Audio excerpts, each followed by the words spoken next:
Hello, everyone, and welcome to another episode of Fantasy for the Ages, the show where father and son sit down and talk about fantasy, science fiction, whatever other nonsense we feel like talking about. Today, I've got one of my Just Jim episodes. No Zach here. He's on location, hanging out with his girlfriend and doing whatever, which we will not talk about. But I do have a special guest with me today, an author whose books I've talked about many times on the show already, someone I personally enjoy reading pretty much anything he puts out, Mr. Mark Tufo. Mark, Yeah. say hello. Hi. Thank you for having me on. I appreciate it. Well, it is my pleasure.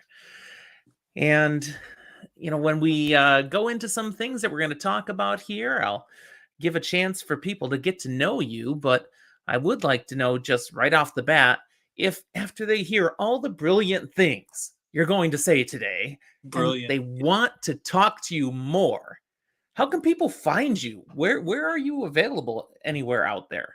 So don't give my physical address or do give my physical address. Oh, you probably should just leave it maybe to vague. Well, there's marktufo.com, which is easy. I'm all over Facebook. Or if you want to email, it's mark_tufo@yahoo.com. So I'm readily accessible for sure. There you go. And I will put links to those sorts of things down in the show notes of this episode, making it easy, people. You can just click. It'll open your email or send you to Facebook and connect. Well, as we record for any of these sorts of things, Zach and I have found it's harder to do it when we're dry. So we do tend to drink something. Once in a while, I'll make something creative tied to what we're talking about. But trying to create a drink that reminds me of zombies and such just really didn't do much for me here. So I just made a classic martini today. Mark, are you drinking anything? They have a drink called the Zombie. We used to get them at Chinese food restaurants. God, dang it. You are so right. How did I blow that one? I don't know. Missed opportunity, man. Missed opportunity. 100%. I just got home like right before the show, so I don't have a drink yet, but I will soon. It's a drink I concocted. I call it, I don't know if it works anymore, but I call it Thor's hammer, just because it bangs you over the head. So nice. My kind of cocktail consumer. Very good. Yes. Before I now, take us into some questions and talk about things you've written and other nonsense we may get to, I want to let all of our viewers know this is, like most of our episodes, spoiler light. So, if you haven't read any of Mark's books, I am not going to ruin them for you. We'll talk about things in general terms, but we're not digging into plot. I am not giving away anything because you need to read stuff yourself. I personally hate spoilers. So I'm not a fan either. Nope. Good. Well, we are on the same page there, and it's a good thing my son Zach is not around because he will actually Google the ending of books to see if he should read it. Like, what is wrong with him? What fun is that? That makes no sense. He must have got it from his mother. I don't know. When I first started down this journey, I guess I thought everybody was at the same place I was. Like, if I wrote a book, then people must have read it. I would start giving spoilers on my Facebook pages, and then people are like, dude, I haven't even got that book. And it's like, think. Good point. Yeah. You responding back, well, you should have. No, that's probably not the response to give. No. So as we keep talking here, I'm looking, I created a background for the episode, pulled off some of the images from some of your book covers, and I realized BT has me in his sights. Yeah, he does. This is maybe not a good look for me. Yeah, don't anger the big man. Of course, I did include, the most important character. There, I gotta get my finger right. Yeah. There you go. All right. We'll talk more about those things probably along the way here, but let's get into some questions. You've shared, in the forward of some of your books, how you got into this in the first place, how you decided to start writing and But not everybody's going to know that. I'm Yeah. curious if you would tell us, how'd you start writing Zombie Fallout and then all the other various series you've dived into? Well, I started my very first book I actually wrote was Indian Hill, which I started in college, and that was merely a creative writing exercise. It was either that or writing in a journal. I was like, I don't feel like annotating everything I've done for the day, so I just started to write a story, and that actually sat for a couple decades before I Wow. actually found the old manuscript, and like I never finished that first book. I'm like, huh, maybe I should finish that. So that was actually the very first book I wrote, but and nothing ever happened of it. It just we submitted it to 342 publishers, and they all said, well, no, only about 150 said no, and the rest never responded. Didn't So even bother. Yeah, I no, hear that it's so hard. Man. yeah. So then I got laid off, and I was reading a lot because I had insomnia, stressed out, so I was just reading a lot.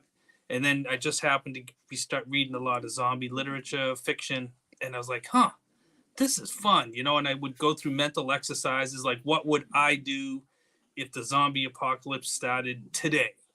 And that's really like the first chapter of Zombie Fallout was just kind of a mental exercise.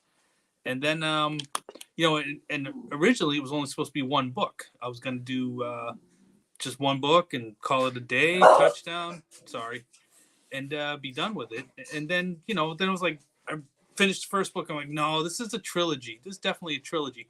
Now keep in mind, I hadn't sold enough to buy a cup of coffee with any of these, so artwork was out of the question. I mean, because here I Right. am, I'm laid off. I can't afford artwork, can't afford editing. I am far from an English major.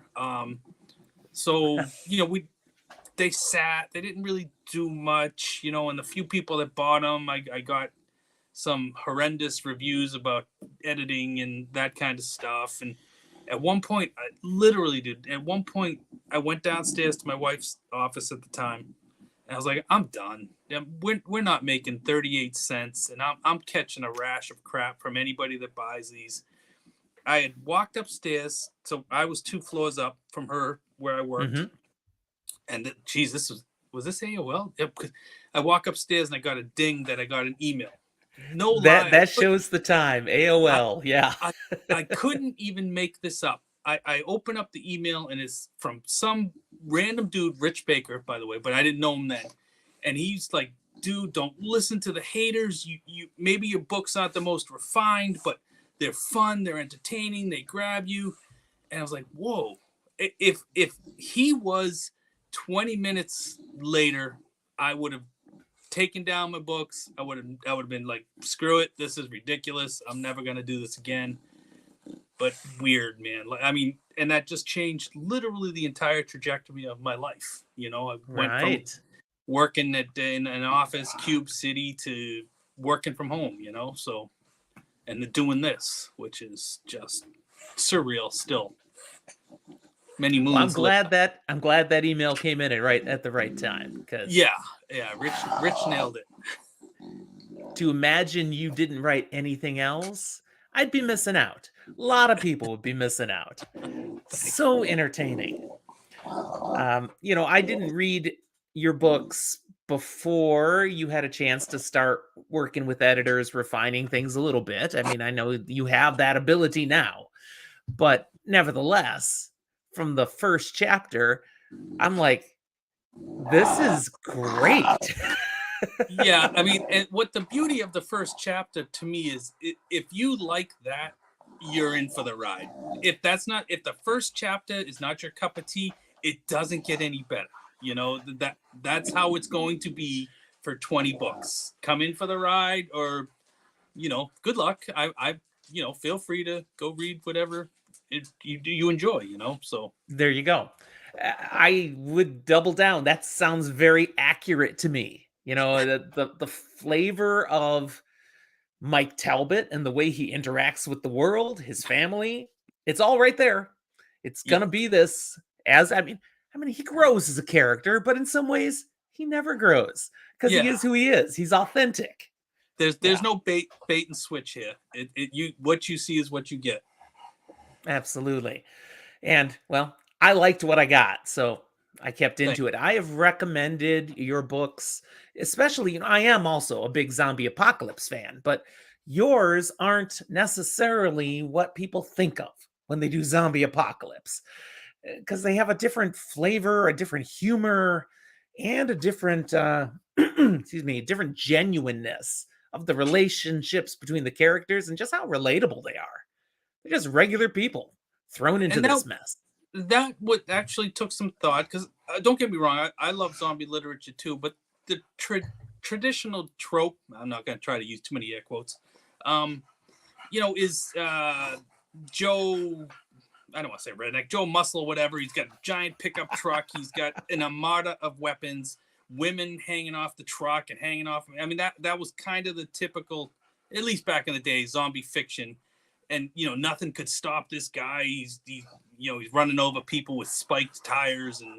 And I just wanted this to be more of, the everyman, the every family as they try to navigate this craptastic new world. Absolutely. Yeah. Again, one of the things I definitely like about your books is the way the characters are super relatable. They're real people. You could have someone like this living next door, just a regular Joe. But they're also people who, they've got most of them, especially the core characters, they've got a quick wit, snarky sense of humor. They can banter back and forth, and that's all through the books. I totally enjoy that. Nearly one of the best primary characters, of course, is Mike Talbot, or Michael, depending who you are and who's talking to him. He's your central protagonist, that's safe to say. Yes. How much of you and your personality flows into the way you wrote Mike? Or is he completely different from you? I mean, what do you say? Originally, we probably had a lot in common. But as Mike has gotten more insane, I don't know, maybe I've gotten more insane. I don't know. We've definitely diverged. We got different paths going on. But Sure. The basis of Mike would be mine, based off of a real character. After that, Totally. Yeah, it's gets fantastic. Oh, my dog! I gotta tell you, I love that we can hear your dog, because that's just true to form. Yeah, she's wigging out right now. There she is. Oh, awesome! Yes, hello there. Aren't you adorable? That's Chloe. That's Chloe. Love it. Also couldn't help but enjoy your R2-D2, I believe, full-scale model that was sitting right there. Yeah. Yeah. Wow. And the minis. That's fantastic. Love I might have a problem. It's only a problem if you can no longer afford it. Yeah. Or it's hardcore drugs. Yeah. Well, stay away from drugs, people. Crack and whack.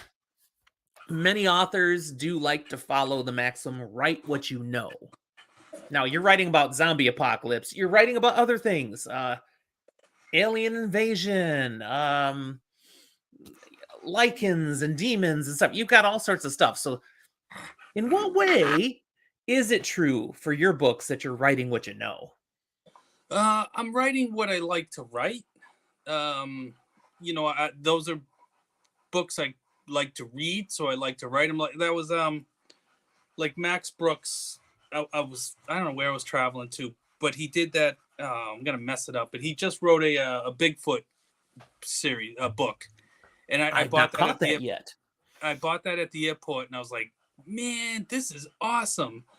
I want to write a Yeti book, so I did, and I had a blast doing it. So it's basically, if I like to read it, I've loved sci-fi forever, dig zombie lit, some paranormal stuff. It's all stuff. It's not obviously not so much that what I know, but what I like. Okay. Sweet. You're writing the things that would entertain you, and that plays through. So people who connect with that are thoroughly entertained.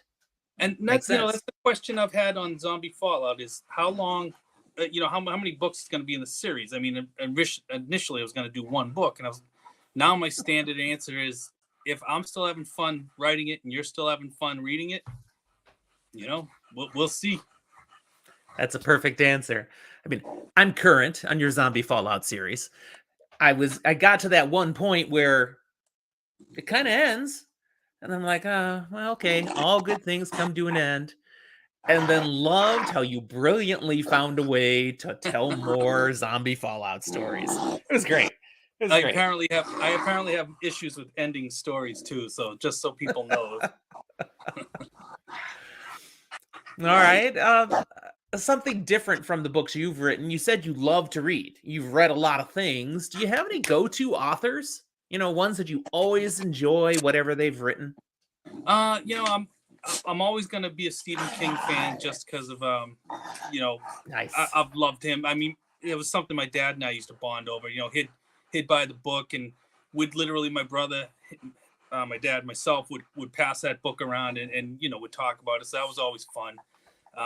Tad Williams, I don't know if you ever heard of that dude. I Can have. write. Mm-hmm. Robert Jordan. Sometimes I love him, and sometimes I want to punch him in the throat. But that's those few books in the middle. Mm-hmm. Oh my God! You could tell like one of them was like, this was stuff you cut. That I'm gonna make a book out of stuff I pulled from other stories. And there's a point, yeah. He's like, I don't know how to take this where I want to go. I know where I'm going, but I don't know how to get there. Yeah, yeah. I had read when they very first came out was when I started reading them. And then it was like he was doing one a year, and I was like, okay, I can deal with this pace. And then I got 2 years, then 3 years, and then unfortunately he passed. And I stopped way back when at book 8. I'm like, I'm out. I'm done. I'm gonna be 90 by the time we finish this series. So I actually just started the audio last year. I just yesterday finished book 12 on audio. I don't want to give anything, but I'm digging Sanderson's contributions. Sure. He's not as flowery. There's not, I don't have to hear about the leaf that grew on the 47th tree from the 3rd street away from the house that they're visiting, and I love that. I don't need 18 pages on that. So he's more concise. Yeah. Now, you say he's more concise. You haven't read or listened at all yet to book 13 and 14, right? I just started 13. I'm on chapter 1. Okay. Brandon Sanderson, was brought in to write the final book. I know. And he ends up writing 3 books, and each one is the biggest of the whole series. That's great. I know. But I get what you're saying. Yeah. I was following that. I was curious to see what was going to happen finally with the series, because I was debating on getting back into it. I'm actually personally newer to the audiobook scene. I enjoy the tactile sensation of reading, but I just couldn't gather it in me to vest that much time to read those again. So I'm like, you know what? Screw it. I'm going to bite the bullet and buy the audios. There you go. Well, I'm glad you did. It's an amazing journey. I've read those many times, but audio just once, and it's a good ride. Yeah. What was tough was I listened to the Harry Potter series before, and Jim Dale is in a league of his own. That dude is a talented narrator. I had a tough time at first with the narrator for the Wheel of Time books, because he's definitely drier. I don't know why I'm talking about all these other authors, but that's okay. That's what I asked. It's all good. I love that you're reading the Wheel of Time through audio. I started audiobooks a couple years ago. Now I'm always reading 3 different things at the same time.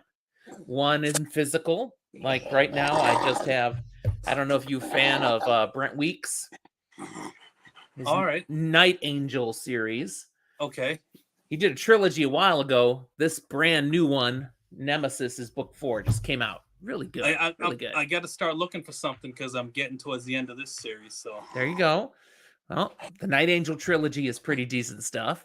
So Okay. that's my hard copy I'm reading, but then I'm always reading something in Kindle. I'm working through book 2 of Malazan, Book of the Fallen right now. I don't know if you've read Steven Erikson. I have not.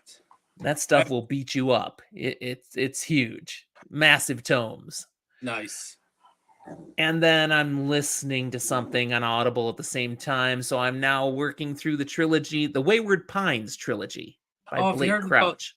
I've heard about that one. Yeah, there's so much good stuff out there. I mean, There is. Yeah. and see, that's what, like, when people tell me like they're listening to my stuff or they listen to it 3 or 4 times, I'm like, I'm kind of blown away from that by that, because I'm like, but there's so much good stuff out there. But then I'm like, but thank you. I mean, that's freaking awesome Yeah. that that you're listening to my stuff, and I appreciate the help. Absolutely. Right. I'll never, it's always surreal to me because I grew up blue collar. I was blue collar for a majority of my work life. So this is bizarre, to say the least.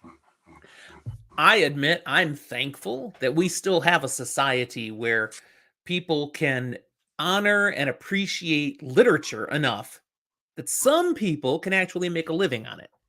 So that's fantastic. Yeah, We have it's readers. when I look at the numbers, I don't want to throw the word around lightly, but blessed comes into it. I just the vast majority of my peers do not work from home and do this. They are out Mhm. hustling their full-time gig and writing when they can on the side. So I will always hold on to this as much as I can. And then that's why people are like, how do you put out so many books a year? And it's like, because I write from fear. So That's great. That's great. Well, I hope my humble show here can be part of easing the fear. You have fans. We spread the love. We want people to find your stuff, and it's partly selfish. I want you to keep writing stuff. So, buy his books so I can have more. I It's that appreciate it. simple. Trust me, because I don't. Nobody wants to sit next to me in Cube City, man. No, nobody wants to do that. Now, you mentioned you've written a lot of books. You have put out quite a bit by now, and you've got multiple different series that are out there. And one of the things that I find really interesting about your books is that many of these different series are interconnected, in certain interesting ways. We're not going to reveal entirely how that works, but I find that many of these books have the same characters, although they're not exactly the same characters. And I found that interesting. There's Again, a reason behind it. I would love to sit here and tell you it was some super intelligent, grand scheme design of mine that I put on a giant whiteboard and had yarn and sticky notes, but it was a mistake. So it's a mistake that you made work. All right, right. All right. right. I Now, like I said, I wrote the Indian Hill book. That was my very first book way back when, and that was the very first instance of Mike Talbot. I just came up with that name, and I was like, so when I came to Zombie Fallout some 20 years later, I was like, well, I know Mike. I'm going to grab Mike Talbot. And then, again, so now at this point, Indian wow. Hill is up on Amazon, sold -2 copies. I think 2 people bought it, 4 returned it. I don't know how that happened, and then Zombie Fallout 1 went up, and then 2, and by 3, it started to get a few people were buying them. But then I started to get a lot of messages from folks like, how does Mike Talbot from Indian Hill World not know, or vice versa? How does Zombie Mike not know Alien Mike, or know about his deeds? I'm like, oh Mhm. no, I've got a conundrum. So this isn't a spoiler, but I call it a divergent point. There's a car crash, and that, like, Mike's lives splinter off from this car crash, and that's why he's got these different multiverse. I don't know if Marvel's got the trademark on that, I don't but think they can trademark that. No, you use it. Run with it. so that's the divergent point. Like this Mike, these Mikes don't know each other. Zombie Mike doesn't know Alien Mike.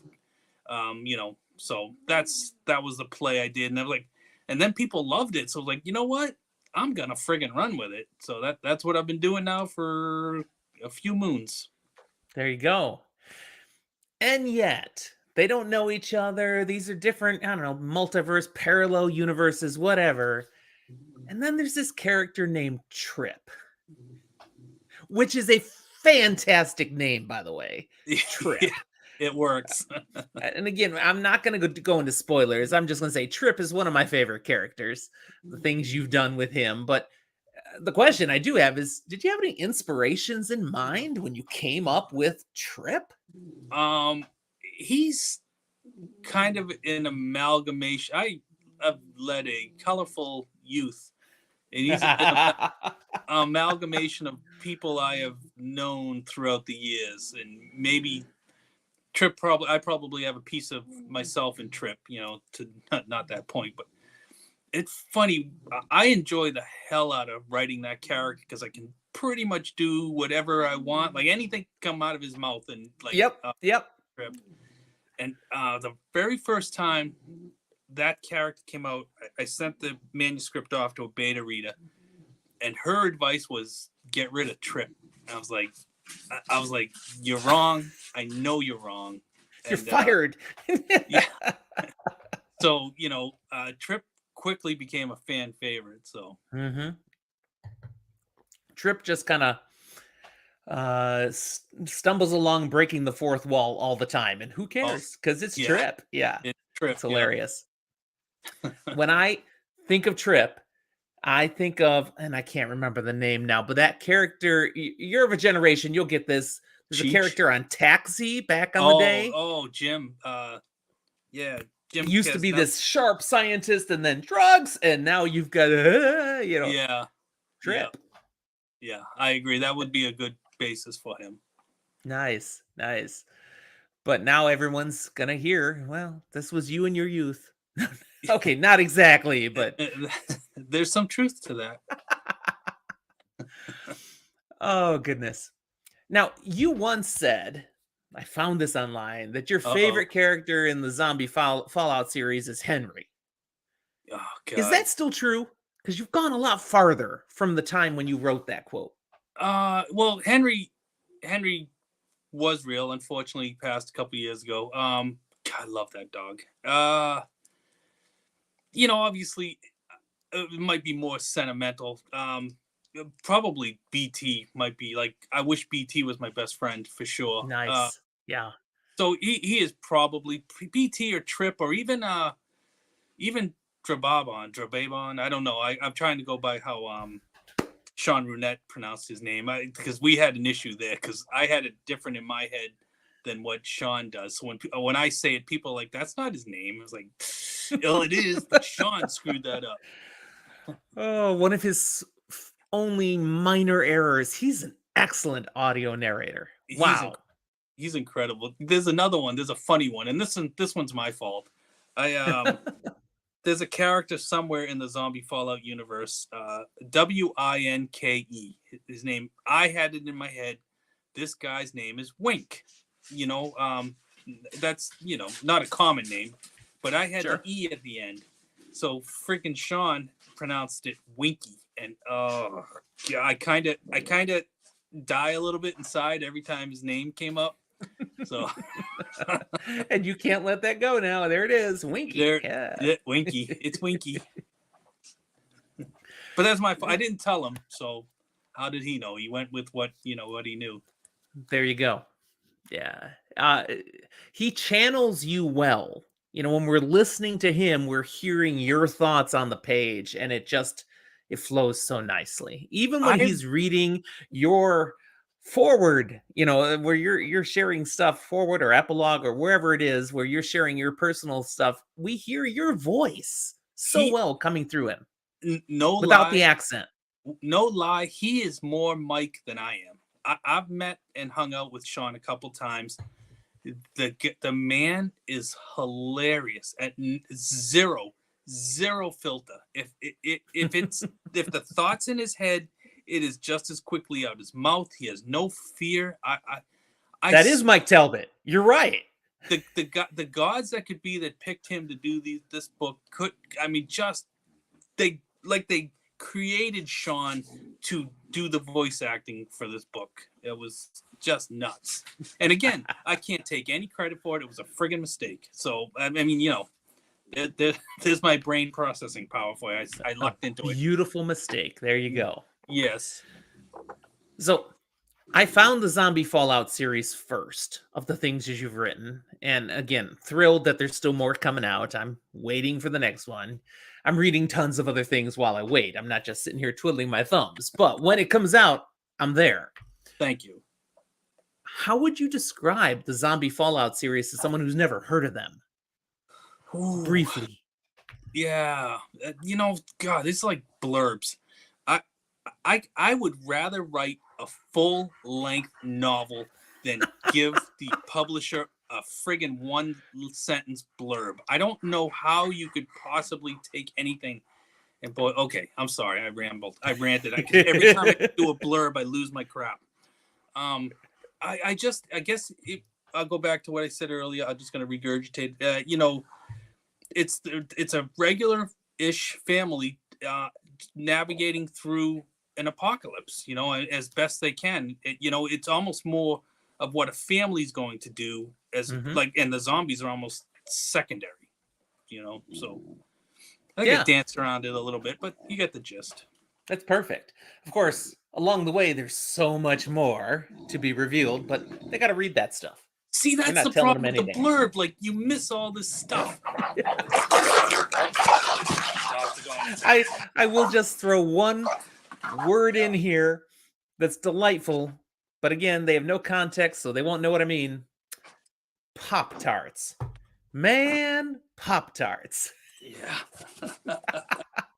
Yeah. Nice little touch. It's fun thinking up some of the worst flavors known to mankind just to mess with people. Seriously. Oh, God. I'm sorry this interview was so professional. My dogs decided to have a little chow face fest. Well, this, we're not exactly a high-level professional show, so this is all good. All good. Friggin' word. Now, you do have a number of other series that, yes. I just want to give shout-outs for and give you the chance to, again, give us the little elevator pitch that you clearly, now I heard, hate to give. For each of these, somebody goes, okay, what is this? So you've got Indian Hill. You said it was your first book, but there's a whole series now. So it's almost kind of, that one would be kind of a coming of age with aliens, God, with the blurbs. And then what have we got? You stop just making so much friggin' noise. I can't hear anything. Chloe, we all love Chloe now. It's great. Yeah. Say hi. Say hi, Will. Yeah. Hello again. Hi, Chloe. Good dog. Unfortunately, Chloe's deaf. So. Oh no! That is priceless. We think that's why she makes so much noise, because she has absolutely no clue. Yeah. She's got to feel the rumble. That's what it is. Yeah. Yeah. It's a coming of age with aliens. There you go. If you like sci-fi, then I would hope you would enjoy that series. It's definitely your most sci-fi element of your major series that are out there. Yeah. Yes, without doubt. And distinctly different from Zombie Fallout, although you'll recognize some characters. Sort of. Yes. Yeah, definitely. Then you've got the Timothy series. Now, I have to admit, I've only read the first book, and I was so grossed out. I couldn't continue. I appreciated it from the sense that I think you wanted to gross me out reading this book, getting this experience. Again, I won't tell why, no spoilers, but wow, you went all in on this one. I'll give you the genesis of it if you want it. Please, yes. I had a publisher. Now, at this point, I want to say I was into Zombie Fallout 4 or 5. I was getting an audience. I just left corporate America. Yay. Mm-hmm. And a publisher reached out and they're like, we want to buy the Zombie Fallout series. And I'm like, make an offer. Hey. and they sent an offer, and I'm like, you're gonna need another 0 or 2. That's not gonna work for me. You know, why am I gonna share the pie? You know, where were you guys when I was trying to rub 2 nickels together? You know, so Right. we didn't come to terms on that, but they came back and they said, we will publish anything you give us. I was like, wait, what? Oh my goodness. You will publish anything I give you. They said, yes. Oh man, you have cojones. You gave him Timothy? Challenge accepted. So, I thought about it for a couple days, and I was like, psychotic clown, I'm in. And that's wow. That's Tim. So, you know, I wrote that one. It's more like a novella. Thinking, you know, this is it. I went down to the deepest disturbing parts of my mind. I dredged everything up. I'm good. I got it all out. Yes, you did. I cleansed my soul. And then people were like, dude, we need more Tim. I'm concerned about those people. I am too. I was like, what is wrong with you guys? No meds? You know, do we need to go to group counseling? I don't freaking know. So, and then for whatever reason, I don't even know. I wrote you've got 2 and 3. 2 and 3. Yeah. That shows you how much I needed to get out. So those are the only ones I haven't read, to my knowledge, of what you put out there, except for your Shrouded World books. Those are still waiting for me. I'm getting to them, and you're still writing those. No, those are done. Those are done now. Oh, okay. Moving them up the TBR. All right. Yeah, that's the 7th book series that I wrote with John O'Brien, which is arguably one of the funniest people I've ever met in my entire life. All right, good to hear. All right, so Timothy, yeah. Okay, that was something. Then you've got the Lichen Fallout series. Yep. I loved when this came out, by the way, because when Mike Talbot, I don't know if you're a horror fan. Yeah. But I instantly saw Lawrence Talbot, werewolf, and then you come out with Lichen Fallout, and like, yes, okay. It's funny. I enjoy horror books. I don't like watching horror movies. Go figure. You know, we all have our quirks. But yeah, you know, I live in Maine now, and we live way out in the sticks. Like, my neighbor is a porcupine. I'm not even lying. Nice. So he actually comes over every night. My wife feeds him peanuts. He's friggin' adorable. So we were driving to get coffee one day, and that's a journey. And my wife's like, werewolves are hot right now. And I'm like, okay, that's fantastic. Good for werewolf books. And she's like, no, werewolf books are big right now. And I was like, I don't know where you're gonna write one. I was like, oh, I get it. And then, like, the whole ride happy down marriages, yes, dear.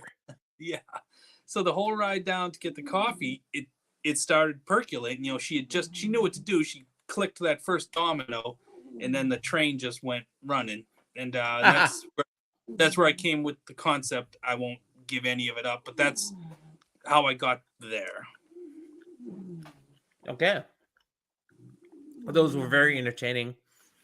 They are connected, but they're not. You know, it's fantastic the way you kind of tie things together, but loosely. Yeah, I tried to not bind myself, because knowing those were set where they were, I didn't want to hamper anything I wrote previously, or that would actually be considered prequel.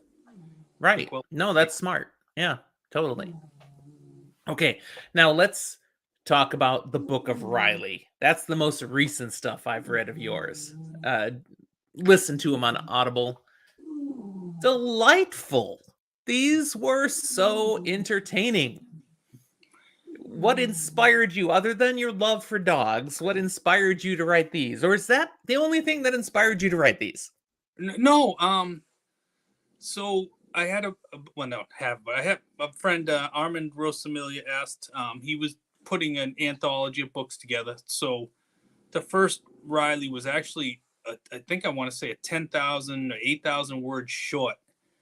And then, you know, once the rights were reverted back, I was like, you know what? I think I'm going to expound on that a little bit. and so that became a novella. And then, like everything I write, it just kept going. And then, what we're doing spoiler light, right? Yes. One of the books didn't end quite how I wanted it to end. How's that? Is That would that be book 4, right? yes. So Yes. I had this another person had an anthology they were putting together. God, anything I say here is going to be an issue. That they were putting together, and I was like, you know what?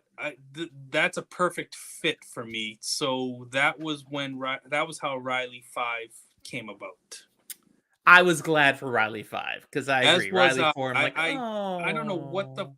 hell I was doing, but I have this isn't a big spoiler, so this might It's be able to fine. brace people, but in book Zombie Fallout 1, there is a dog that dies, Bear. A minor character, I swear he's in about one paragraph, literally, of the 20 books. I still get hate mail that dog died. I'm like, Oh no! that'll teach this guy. This guy has learned his lesson. Oh goodness, that's hilarious. There are some real dog lovers out there. Yeah, I am one of them. So Right, right. As is my son Zach. He's got a dog. The dog's full name, and I don't know if you are into tabletop, not tabletop, RPG gaming, D&D type stuff, but his dog is called Roll for Experience. No, Roll for not Experience. Roll for wow. I'm mangling it, and he's gonna give me so much crap for this. Roll for something. Wow, I blanked. But the nickname is Rolly. Rolly, yeah, Because nobody who understands gaming would get the name otherwise. So Rolly, oh, adorable dog. that's awesome. Roll for initiative. There's the word. There Thank you go. Got it. That's the full name. So I'm the surprised it D&D wasn't. geeks get the full name, and everyone else gets Rolly. That's awesome. All right, one last series. I did mention it already, but we didn't talk about it. A Shrouded World that you did with a co-author. Yes. Again, I haven't read any of that at all, so give me the pitch. What in the world are we talking about here? Well, it takes John O'Brien's A New World and my Zombie Fallout and kind of mashes them together. Okay. John and I were what the hell? We kind of started at the same time, and I reached out. I don't know who reached out. He might have. I may have. And hey, we should write a book together. Not with zero experience. And he had actually flown out. He lives in Seattle. Well, he lives in Washington. Practically neighbor to me. He lives in Washington State, and he flew out to Maine. And we were gonna like sit down and then type out all his books and yeah. Well, we did what two authors together always do. We got blinded drunk, and that's what I was figuring. So the entire weekend was a haze. And then the Sunday before he was heading out, we should write something. We both felt like friggin' dog meat. So I don't think we wrote 2 words, but we should write a book. So then we met. There was some horror con or something going on in Washington, and we reunited out there, and we kind of rekindled the whole thing. And then we ended up doing it all online. But that was how that worked out. From saying, drunkenly saying we should do a book together to actually writing it, I think was about 3 or 4 years. Nice. Well, I look forward to reading those. They do look entertaining. Got to finish the collection. Absolutely. No worries. So, thank you. You said you're in Maine. I'm going to be in Maine for the first time this summer. I've never been to Maine. I've been 5 minutes from Maine when I was in Massachusetts, and just should I drive just to say I've been there? And I didn't do it.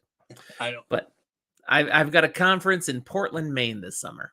My wife and I are going to come. We're going to spend some extra time. We're tourists. Nice. So for this schmuck tourist coming to Maine, is there something you would give as a hot tip? Something someone should totally do if they're in Maine for a few days and may never be back? You're a little south, but if you can spare the time, Acadia National Park is among one of the most beautiful national parks in this country, and I've Wow. been to a few of them. So, I think I want to say about 2.5 hours from Portland. Okay. Yeah, I don't know if you want to pull it off, but it would be worth the drive. Okay. No, good tip. We'll have a few days on our hands. Nice. Yeah. All right. We're going to be there end of June. Weather looks pretty nice in Maine that time of year. I'm not sure what it looks like in January. No, you wouldn't want to be in here in January. The only thing you should be all right in Portland and end of June, but black fly season roughly runs from Mother's Day to Father's Day, and it sucks. This I have not heard of. What do you Oh, get? A plague of black flies? yeah, What the? that's a good description. Wow. I mean, there are days you go out and you can't see in front of you because Need a bandana over the mouth so you don't eat them when you try to breathe. I actually, like, my wife thinks I'm nuts, but I don't care. I have one of the mesh bug hats that I wear because I hate. Awesome. They fly in your ears, they fly in your eyes, in your mouth. They don't care, and This is awful. Yeah. it's awful. It ain't no fun. My family has roots in Maine, though I never was there, up in Bangor. And I believe I have relatives there, but you got to go back like generations, like 3 generations back to Wow. know. So I won't look them up. I don't know. Yeah. Well, give me a It's holler when you're up. awkward, and hey, we're cousins like 3 times removed. Who the heck I are you? I saw you on the DNA site. We know each other. Exactly. So, will you lend me your car? No, this gets weird very quick. All right. I get the sense. It's obvious listening to you. It's totally obvious reading your books that you're a lover of dogs, Yeah, that's safe to say. but you're also maybe a little less tolerant of cats. You That respect them maybe, but they're a that little devilish. might be. Mike and I differ a little bit on that. I like cats to a point.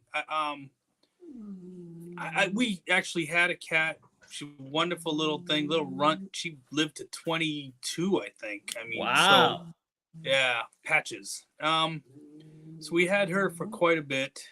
I no, my sister's got a few cats. I love. The only thing that sometimes drives me nuts is like you're patting them, cool, everything's cool, everything's cool, everything's cool. Now I'm gonna rip your face off, or Right? So, They flip on a dime. on a Yeah. dime. So, no, I don't not like cats. Is that Okay. I double negative my way out of that one? No, that works for me. That works for me. Dogs, unconditional love. Unless you don't belong there, and then they will kill you. But Yeah, most dogs, they're your dog. You can do no wrong. You're right. God. Yeah, my Cat dog's looks at you and assumes it's God, yes, and you must worship it. without a doubt. That's why when you die, your dog will run for help and won't give up, and your cat will start to eat you. Cat gotta eat, I guess. I'm actually a cat person, but now I'm a lazy older person and I have no pets because I decided I wanted my furniture to stay in the shape I bought it in. I don't, I understand that sentiment because, I mean, I love the bulldog breed. The first one we had was a rescue, but they are a high maintenance breed, so I would not recommend it to the average person that, I don't know, that you don't want to take your dog. You don't want to get to know your vet on a personal and intimate level and get invited to the barbecues and own a wing of their shop.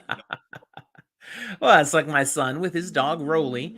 Every third episode we're recording, and Rolly's found something new to destroy by chewing. It's just his purpose in life. It's nothing personal. That's funny. So, again, one of the things that's interesting with your books, because you've got the different series and they're somewhat interconnected and all, it's actually rather tricky to figure out what's the definitive reading order for these books. What should come first? I found, for instance, your Indian Hill series because I'm partly through Zombie Fallout, and there's a reference. There's like a moment where I think Mike sees something tied to a different parallel universe, and I'm like, what the hell was that? Okay, I have to do research now. I don't know what's going on. So then I was like, oh crap, did I mess this up? Was I supposed to be reading something else before I got this far? So I'm just curious. Do you have any recommendations or pointers you would suggest for people to get the best reading experience moving through your stuff? It's funny because the fan page will have this debate periodically, and I'm like, oh, that's good points. Yeah, you guys are nailing that. I didn't think of that. Fantastic. I'm going to copy and paste this. I think you're telling me you're going to give me no help is what I just heard. No. Yep. Wow. I think your best bet might be the fan page, my friend. Okay. There you go. I'm not even kidding you. They will dial it down to you for like, you stop at this paragraph on this page, this chapter, and you jump over to this book, and oh my God, it all fits in. And then you got to skip over like a whole different series, dude. And I'm like, wow, Okay. Admittedly, that's next level and way more work than I would ask you to try to figure out. So I couldn't do it anyway. So wow. All right. We're getting near the end of this episode. I just got a couple last questions for you here. And one is, what's next? As you're writing things, what should we be watching for? Well, I signed a deal in December with Audible Studios, so I'm hoping that Zombie Fallout makes it to a screen of some variety, whether it's large or small. That would be pretty next level for me. Yeah. And then I've been writing a fantasy book for like, I don't know, going on 38 and a half years now. So that's going on. So now you didn't say it was getting near completion. You just said you've been writing it for that long. I pick it up and I run with that torch. I'm like, I love it. I got it. And then I kind of peter out and I'm like, well, let's take a tour. I'll put the torch down for a little bit, pick something else up. So I really would like to finish book 1 of a proposed trilogy this year. So in the meantime, I'm working on some other stuff, having fun. Okay. Taking off. Yeah. So you're telling us, though, then this is kind of into my last question. There is more hope that Zombie Fallout's going to come to the screen in some way. That's getting closer to being reality. I'm kind of in a hurry up and wait mode. A lot of folks like reach out to me and they're like, you should really put this on get this in a movie. And I'm like, I don't know who you think I am, but I'm just some Joe in a cabin in the woods. So if you know somebody, let me know, because I don't. Now wait, In a Cabin in the Woods, that's a totally different movie. Yeah. Brilliant, by the way. Good. Love that movie. I did too. That was a horror movie I could get behind. Totally. I understand because I've watched it, you're actually an actor too. Oh yeah. I got my chops. I got my acting card too. What the hell is that thing called? If anybody is really hungry for what Zombie Fallout could potentially slightly look like on the big screen, I believe you can get to that video from marktufo.com. I think there's a link there under the possible TV or movie things that you can get to it. Yeah, if you go onto YouTube, you can see Zombie Fallout trailer or something like that. Totally. It's great. I enjoyed it. And I'm like, hey, that's him. Oh, look at that. Yeah. That was a fun day. I mean, we were actually out in LA, and that was just I did a cast call for fans, so that all those people were fans, and they had like this whole crew of like makeup people, just it looked like a Ford processing plant. They go, you sit here, get this thing done, and they go there and get that thing done. And fantastic. Yeah. I have a whole new respect for the people behind the camera. There was so much work going on, so much. It's crazy. Just the things you don't know. And the video is just a few minutes, Yeah. but it's very entertaining. It's good. Took And you hours can see upon the hours. love for the genre coming through there. People Yeah. just digging this. We're here, we're doing it, we're having fun. Yep. It was fun. All right. Well, I'll keep checking IMDb. Oh, look, 2024 Zombie Fallout. Finally, it's posted. There's episodes or the movie or whatever. I think it could do TV. Cable these days, you got Prime, you got HBO, you got whatever. They can drop, Netflix. Your stuff would do well episodic, I think, instead of just a movie. I honestly, like, either way would be mind blown, but I would prefer episodic because there's so much content. I think Yes. trying to shove it in a movie, I don't know how you would take it and compress it down. They'd cut so much, they'd have to, and that would be a crime. There's too much good. Honestly, what would suffer the most probably is some of the humor. They just have to focus on the main elements. I'm like, no, you gotta live this stuff. You gotta have the fun with it as you go. Yeah, it got toyed around with a couple of producers a few years back too, and when they reached out, we were having a conference call and stuff, and they were like, we're gonna go through the cast of characters. I think we're gonna like cut this BT character. I was like, oh my, they don't understand your books when they can say something like that. I don't think that's the wisest decision. So we had to do something. Okay, fine. We'll cut Dano. Yeah. Seriously? Yeah. Wow. All right. Well, that's what I have here. Thank you so much, Mark. It's been a pleasure to spend time talking with you.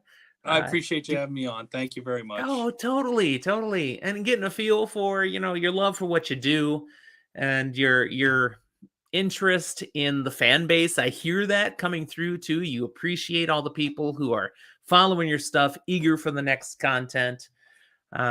Thanks for sharing and letting us see just a little bit behind the curtain as we're talking about this. Sure. And again, you told us already you've got a website, you're on Facebook. You do have a Twitter handle. I don't know how much time you spend on Twitter, but I know you're there.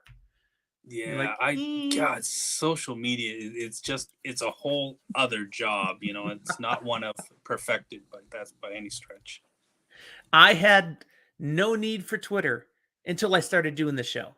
Yeah. And there are so many science fiction fantasy geeks out here in the Twitterverse that's my primary social media now. Just these are fun people. I'm going to connect. Yeah, that's awesome. So I keep telling them about you, and I will continue to do the same. This only builds up my impressive opinion of you that much more. And so thank you so much. Thank you. That means a lot. And my son did think about joining us here, but he hasn't read your stuff yet. And I have said, dude, you have to read this. I know. You don't like zombie apocalypse. Read the first book and then see what you say. So now that we've done this, I'm going to say, okay, watch this episode and then read the first book. And I think he'll get it. I think he'll dig it. Well, he'll know. I mean, like we said, first chapter, if he likes it, then, you like it. Even better. I'll go back, read the first chapter. Although I admit, in the first chapter, he goes in the backyard and steps in something, and I'm like, oh, yeah. And I'm laughing at that point. So again, if you get it, you get it. Yeah, I wanted to go with visceral right from the get-go. Right away, you leaned into it.